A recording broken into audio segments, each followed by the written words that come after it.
ধর্মীয় ভাবগাম্ভীর্য, উৎসব মুখর পরিবেশ ও ত্যাগের মহিমায় দেশজুড়ে উদযাপিত হচ্ছে পবিত্র ঈদুল আজহা। সকালে ঈদের জামাতে অংশ নেন মুসল্লিরা। রাজধানীর জাতীয় ঈদগাহ ময়দানে রাষ্ট্রপতি, প্রধানমন্ত্রী, মন্ত্রিপরিষদ সদস্য সহ সর্বস্তরের মানুষ নামাজ আদায় করেন। মোনাজাতে দেশের সমৃদ্ধির পাশাপাশি মুসলিম উম্মাহর শান্তি কামনা করা হয়।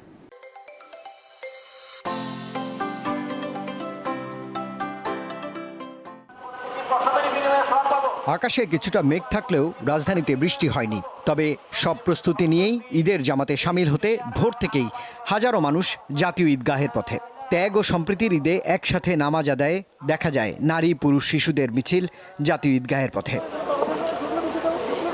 তবে এবার কড়াকড়ি ছিল একটু বেশি। নিরাপত্তার কয়েকটি স্তর পেরিয়ে প্রবেশ করতে হয়েছে সবাইকে। সকাল 7:30টার ঈদ জামাতে সামিল হন লাখো মুসল্লি।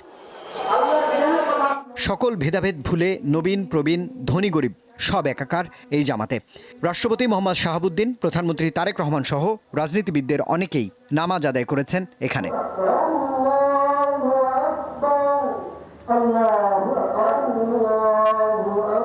মোনাজাতে মুসল্লিরা মহান আল্লাহর রহমত কামনা করেন।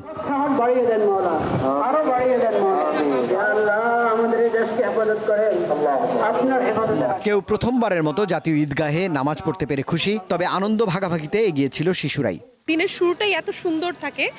আর এবারে আসলে প্রথম দোয়াটাই ছিল জানি অবশ্যই আমাদের কুরবানিটা জানি আল্লাহ গ্রহণ করেন, এবং পুরো বিশ্বে যে মুসলিমদের সাথে যে অরাজকতা হচ্ছে এটা জানি আল্লাহ তাদেরকে হেদায়েত দেয়, এবং যারা জুলুম হচ্ছে তাদেরকে জানি আল্লাহ হেফাজত করে।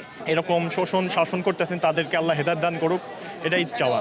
যেন আল্লাহ সব কিছু খুব দ্রুত স্বাভাবিক করে দেয় এবং আমরা একটা সুস্থ স্বাভাবিক জীবনযাপন করতে পারি। ঈদ মোবারক। আমরা সবাই একসাথে এক কাতারে দাঁড়িয়ে নামাজ পড়েছি, খুবই ভালো লেগেছে। এবার এমন সময় ঈদুল আজহা এসেছে যখন ফসলহানি হয়েছে হাওড়ে। হামে আক্রান্ত হয়ে বিপুল সংখ্যক মায়ের কোল খালি হয়েছে। মূল্যস্ফীতির চাপ দীর্ঘ হচ্ছে, আয় ব্যয়ের টানাপোড়েনে রয়েছে সাধারণ মানুষ।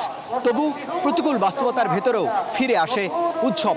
তাই তো সকল সামর্থ্য অসামর্থ্যের সীমা টেনে মানুষ খোঁজে মিলন, ভাগাভাগি আর স্বস্তির ক্ষণ।